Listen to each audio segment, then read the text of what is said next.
Hello everyone and welcome to the channel. Today I've got Greek Light Cavalry from Victrix from their Ancients range.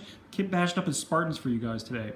The review and display of the kit is going to be sandwiched between a bit of a preamble and a bit of a post-amble or a post-waffle. First up, I received these awesome stickers from Brian over at Weird World War II. Let's just move the camera, I think it's probably easier, and sort of move these guys around. So yeah, these are going to look great on my figure cases. Oh, sorry for the glare. It says keep it weird on this one. And we got this other one asking the question, hey, do you got weird?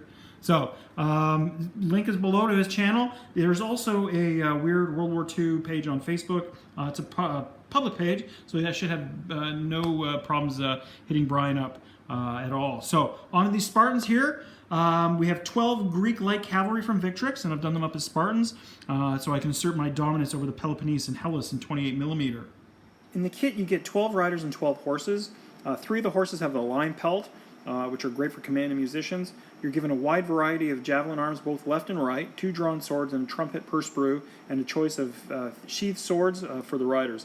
There are shields too if you want to do later cavalry, and quite a few head options. Unfortunately, there were no Pylos helmets in the kit, which I had to kit bash myself. I used the head from Warlords Games' Spartan set for most of the figures. Let's say, for example, a few examples like this guy and this guy here. And they really fit well, and they turned out the way I wanted them to. Painting the riders was pretty straightforward. I primed them with a Mr. Hobby's Mahogany Brown spray, and then I gave most of the figures, save the helmet, spear, and boots, a coat of an antique maroon. I started on the flesh, and I used a shading flesh color on top of the maroon, a lot like GW's Dwarven Flesh, I guess. And then I gave it a brick red wash, and then once that was dry, I did the eyes, and then I highlighted the rest of the flesh with like a mauve color.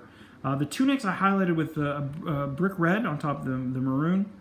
And I gave it a wash of dark brown, and then went over it again with another highlight of crimson. There are 2 different crimsons in there. I don't know if you can notice it. I'm noticing it right now. Maybe if you're colorblind, you might notice it too. But it's a very, very, very small difference. The spears and boots were based in sable brown, and the boots were highlighted up a little bit more, and as they were given a brown wash too. So you can see here the boots on this guy, for example, is probably a good example of that. Same with the javelins that they've got as well. For the medals, I gave him a base of black, and then I just went over it with the iron color on the weapons and one shot, and just doing sort of the highlights and the tips of the spears, or on the sides of the swords where you'd see the actual highlight. And with the gold, or the helmets, I should say, I used an antique gold color, gave it a sort of an olive green wash, and then I went back over it again with the actual base color gold that I used. The black of the hair and the beards, and on the horses, 1 or 2 there, basically it was black, and then I highlighted it up, adding a bit of standard blue as I went along.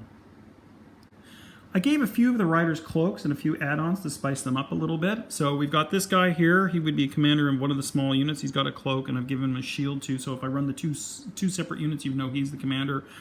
This guy here, I gave him, he didn't get the helmet that they all do, but he got the cloak as well. And then the actual sort of main commander here, I put a little bit of a plume on top of his helmet. My idea is that I would either run them as one big unit or 2 separate smaller units. For the horses, I decided to paint a little bit of variety, as you can see. Now, most of the horses are your regular ruddy brown type horses, but I did a few that were a bit different.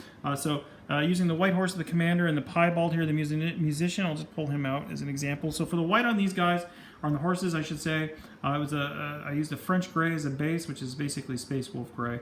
And then I highlighted it up and brought it up to a white, and then I gave a bit of a wash of the base color, and then I did white over it again. The lion pelts, as you can see here, they were based in brown, and then I highlighted them up until I got into a buff color, and then I gave them a brown wash to sort of tone them down. And I wrapped up the horses by doing the bronze bits on the bridles and things like that, snouts, and then maybe the claws on the lion pelts. Now, I mounted the horse figures on a 25 by 50 base, I should say, and I ran epoxy putty around the lip of the horse's base to meet onto the actual figure base that I'll be using. Then I sanded them, painted them up, dry brushed them, gave them a little bit of static grass and a little bit of shrubs.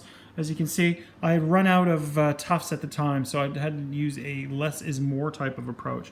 Now, I made 2 movement trays, as you can see here. You've probably already seen already. I made sure that the figures weren't going to bump into each other when they were in one large unit or in two smaller ones. Now, I made that mistake with my Gallic Cavalry, and I've had a bit of OCD about it since. So I really love the Victrix Ancient series a lot, and I really enjoyed doing these figures. I think they'll make a great addition to my small Spartan army. Let me know what you think in the comments below. If you've got any questions or anything, yeah, just fire them at me there. So here comes the post-amble I promised earlier. I recently went to Singapore for work, and while I was there, I visited 2 gaming shops. So this is just a quick review for the rest of the world crowd who might go to Singapore on vacation, or for the people who live on the not dark side of the earth if you're traveling and have a stopover there. The first shop I visited is called xpidemix. It's on the Brown subway line at Marine Parade Station. It's about a 3-minute walk from the station, but it feels a lot longer because of the heat and humidity there. The shop is on the 2nd floor and had a significant selection of bolt action, some pike and shot, epic scale, a few black powder starter armies too. They also had the Masters of the Universe figure game, but they wouldn't break it up to sit. So if you had $600 to spend, you'd be all right. They had some GW stuff too. They also had paints and brushes, basing material, all that stuff. They also had a fridge so you could buy something to drink, which is great because it was 38 degrees Celsius the entire time I was there. The guy working there was really friendly and helpful. I didn't know anything about the duty-free tax-back scheme, though, which was a bit disappointing, but nevertheless, they also had a good selection of board games as well. Not Monopoly or Sorry, but the bookcase variety. So I cleared out what bolt action Belgians they had and a couple of book-exclusive figures that they had decided to sell. The second shop I went to was Hammerhouse. It's also on the Brown subway line at Maxwell Station. It's in Chinatown, so they sell durian there. So as soon as you get out of the station, it just smells like a portable toilet and ass. No joke. There's a Chinese temple and a Hindu temple nearby for sightseeing as well. This shop is also on the 3rd floor. It's mostly GW stuff, and that's about 80% of it 40K. The historical selection was about 4 or 5 bolt action kits, but they did sell a lot of hobby supplies and dies, so it was definitely worth a visit. That's all for me today, guys. I'm still waiting for my Bolt Action 3 to arrive, but I should have another final or semi-final update with my Spartans for y'all soon. We'll catch you in the next one. Until then, guys, keep those brushes moving. Boy, boy. I really love my Victrix Ancient series, and they're really blah, blah, blah, blah, blah, blah, blah, blah, blah, blah, blah, blah, blah, blah, blah, blah, blah.